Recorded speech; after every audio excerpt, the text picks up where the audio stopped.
Bismillahirrahmanirrahim.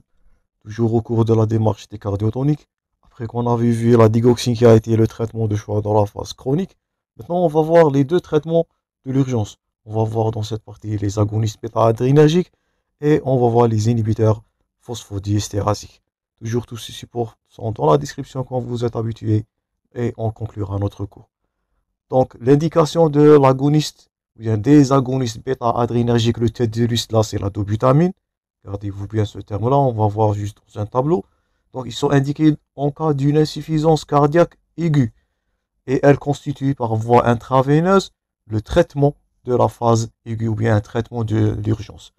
Deuxième point, au cours de l'insuffisance cardiaque chronique, le développement des formes orales, il a été arrêté. Donc, la digoxine restera le traitement de choix en cas d'insuffisance cardiaque chronique. Pourquoi? Ça, c'est à noter. Donc, concernant les agonistes bêta-adrénergiques, surtout la dobutamine, il s'agit d'une tolérance ou bien une désensibilisation, notez ce terme-là, progressive à ces bêta-stimulateurs. Donc, au fur et à mesure qu'on utilise la dobutamine ou bien les bêta-adrénergiques de façon prolongée, il s'agit d'une désensibilisation des récepteurs bêta-adrénergiques, bien les récepteurs bêta-stimulateurs, et on note une désensibilisation, perte de l'effet. C'est pour cela ils sont indiqués en cas d'une insuffisance cardiaque qui est aiguë, mais le traitement de choix pour une insuffisance cardiaque dans la phase chronique restera, comme on avait vu dans la partie précédente, de la digoxine. Donc au long cours, une désensibilisation progressive de ces bêta-récepteurs myocardiques et d'autre part d'une augmentation de la mortalité cardiovasculaire par rapport aux effets placebo. Donc malheureusement, elle n'a pas cette deuxième molécule aussi un effet prouvé sur la mortalité comme la molécule précédente qui a été la digoxine. Donc ce qu'il y a à retenir depuis cette définition, traitement d'urgence, dobutamine suivi par la dopamine, on va voir ça dans le tableau indiqué dans votre support. Il s'agit d'une désensibilisation, notez-vous bien cette caractéristique, c'est pour cela le développement de sa forme péros ou bien forme galinique péros, il a été arrêté à cause de la désensibilisation, perte de l'effet et aussi malheureusement on répète absence bien effet médiocre concernant la mortalité. Deuxième titre, c'est le mode d'action de ces traitements d'urgence. Donc quel que soit bêta plus ou bien bêta adrénergique ou bien bêta stimulateur ou un inhibiteur de la phosphodiesterase. Voilà le deuxième, inhibiteur de l'AMP cyclique. Donc ce que vous voyez dans votre schéma, dans votre support, les deux, ils aboutissent à une cascade de réactions et elle finit par quoi? Donc ce qu'on avait dit précédemment, on a insisté à ce terme dans la digoxine.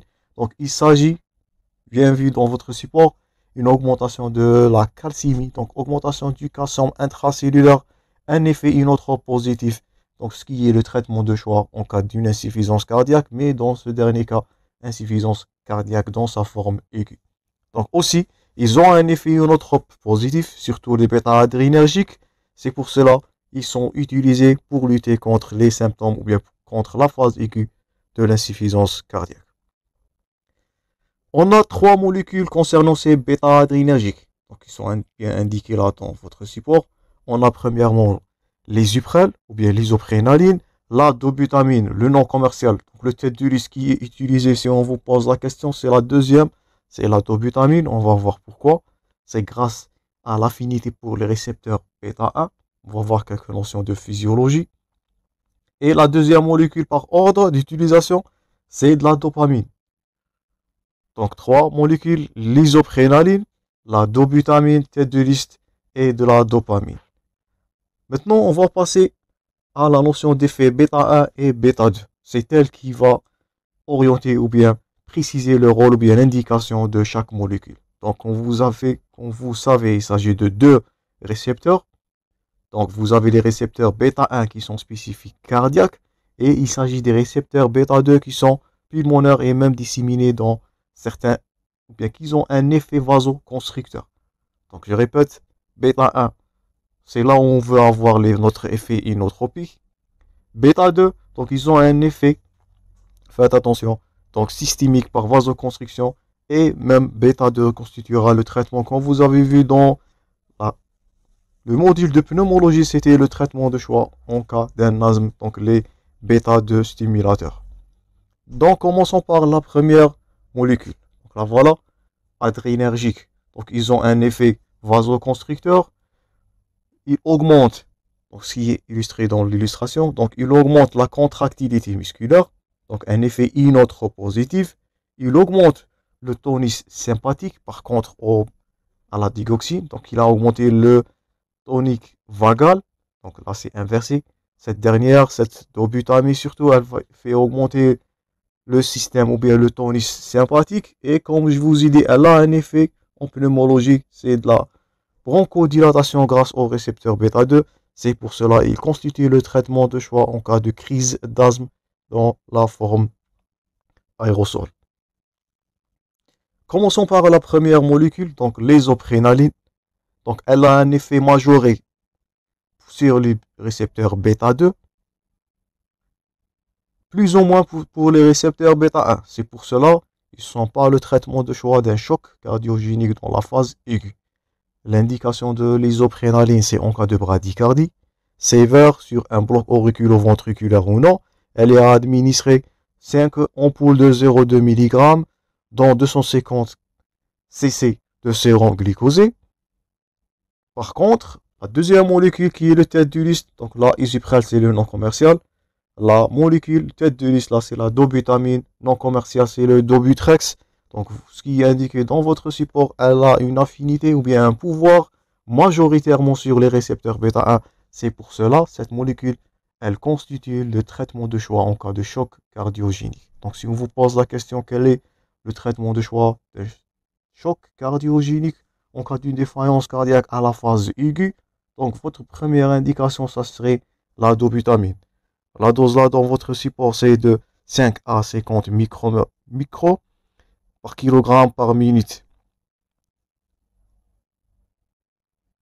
Et c'est à cette dose que cette molécule a un pouvoir pour lutter contre le choc cardiogénique. Mais si on augmente la dose supérieure à 20 micro par kilogramme par minute, donc elle aura un effet alpha stimulateur qui est non désirable. Donc je répète le traitement de choix si on vous pose la question en cas d'un choc cardiogénique. Donc vous allez indiquer la dobutamine à dose de 5 à 20 micro par kilogramme par minute.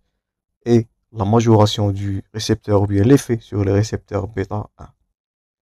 Deuxième molécule, deuxième relais, c'est de la dobutamine ou bien la dopamine. Plutôt la dopamine. Donc aussi, si cette dernière elle est administrée à dose de 2 à 5 microns, donc elle aura un effet dopa positif. Donc elle est indiquée en cas d'une insuffisance rénale fonctionnelle.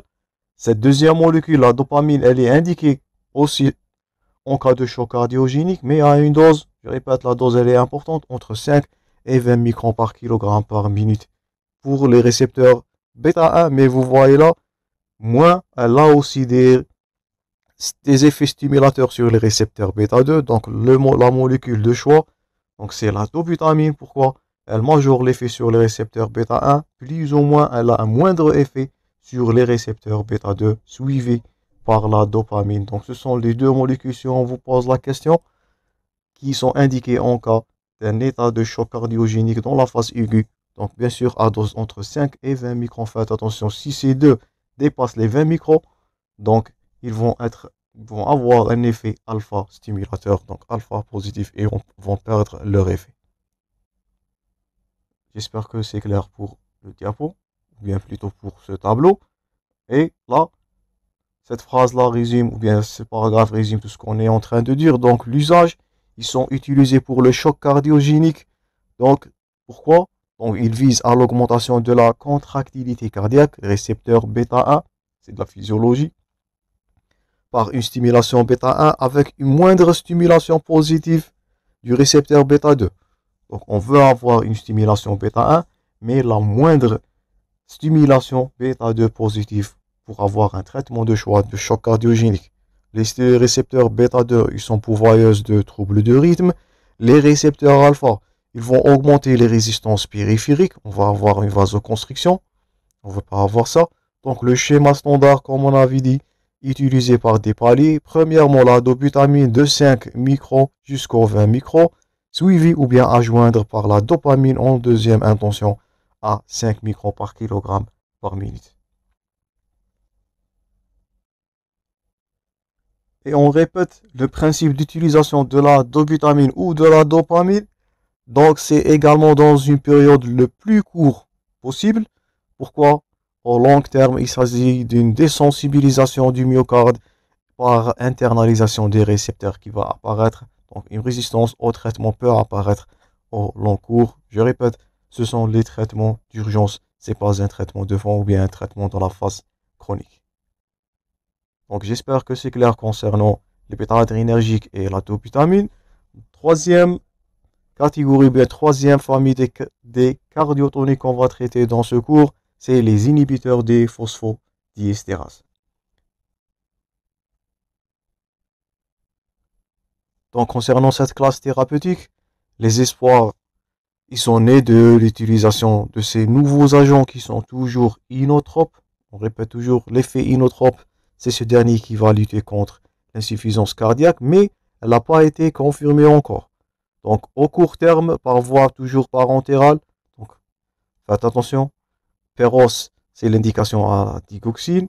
Traitement d'urgence ou bien par voie injectable, c'est soit les bêta-adrénergiques ou bien les inhibiteurs phosphodieestérase.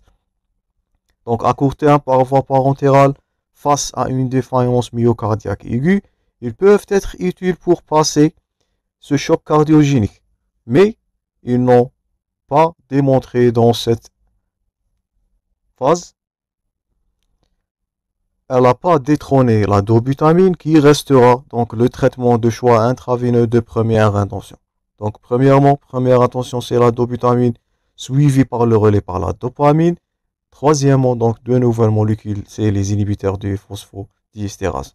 On a trois molécules dans votre support. Donc on a l'énoxymone, on a la milrinone et l'amrinone. Donc leur effet toujours, je répète, c'est l'augmentation de concentration du calcium intracellulaire et de là un effet inotrope positif comme les précédents, comme la dobutamine. L'usage de ces dernières, donc dans les insuffisances cardiaques aiguës avec un bas débit cardiaque, donc ils ont un effet sur l'amélioration de la contractilité, du remplissage, de la diminution de la post-charge et un rétablissement de la fonction cardiaque par la perfusion périphérique, mais avec une surveillance stricte de la pression artérielle. Pourquoi?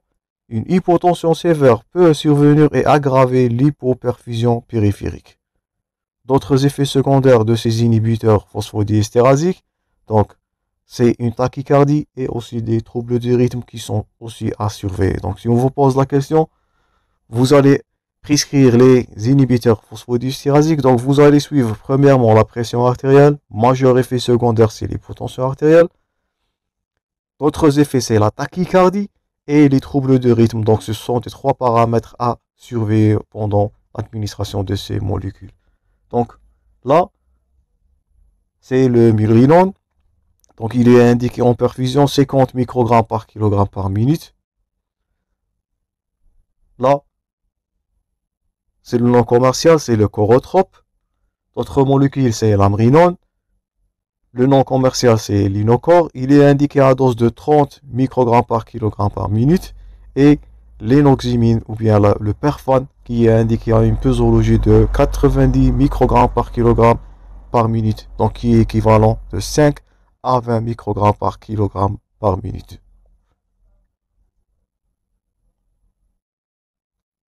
Et dernièrement, comme conclusion, donc comme c'est indiqué dans votre support, donc il s'agit de deux notions à retenir. Donc le but, le mécanisme d'action de ces traitements, de ces cardiotoniques, c'est augmenter la concentration du calcium intracellulaire, comme on a vu, soit la digoxine, soit la dobutamine ou les inhibiteurs phosphodieestérasiques. Donc ils ont tous un effet pour l'accumulation du calcium intracellulaire, effet inotrope positif et lutter contre l'insuffisance cardiaque, soit dans la phase aiguë, ces deux molécules qu'on a vues dans cette partie, ou bien la digoxine qui restera, on répète la phrase, traitement de choix d'insuffisance cardiaque, donc sur le côté théorique en cas d'une insuffisance cardiaque chronique. Dernièrement, dans votre support, il s'agit d'une notion d'un autre cardiotonique, donc une nouvelle classe thérapeutique qui est le lévosimondan. Le nom commercial là, c'est Simdax. Ce dernier, c'est une nouvelle molécule. Malheureusement, elle est très coûteuse, mais elle a diminué la mortalité en comparaison avec de la dobutamine. Donc, bien que cette molécule elle est coûteuse, cette nouvelle classe thérapeutique est très prometteuse, heureusement, et elle devrait connaître une large diffusion. Donc, ça, c'était tout pour les cardiotoniques. On va voir prochainement une autre classe thérapeutique qui sont les anticoagulants. Donc, toujours, merci pour votre attention. Bon courage dans vos préparations. Merci de partager la vidéo et à la prochaine.